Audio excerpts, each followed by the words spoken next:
Hello and welcome to HistoryPod. On the 9th of January 1799, modern income tax was introduced for the first time.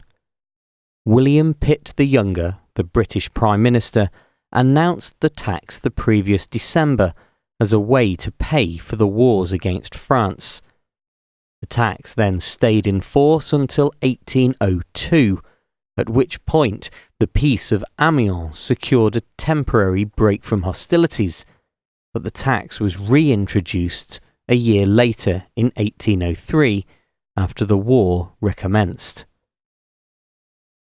Britain became involved in the French Revolutionary Wars after France declared war on Britain in 1792, and by 1799 almost continuous conflict had seriously weakened Britain's finances.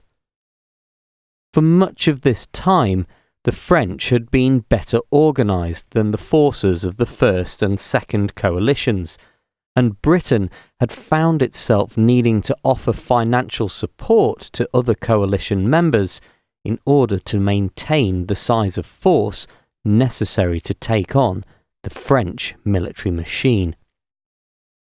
However, this financial commitment had begun to run up a huge national debt, and attempts to reduce the cost of the military had led to starvation in the army and a mutiny in the navy.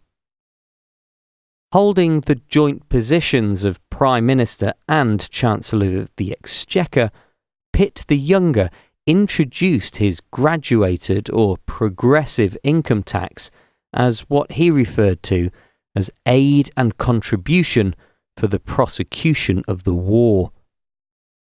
The tax rate gradually increased from less than 1% of incomes of £60 up to 10% of incomes of £200 or over, and it was intended to be a temporary measure to pay for the war.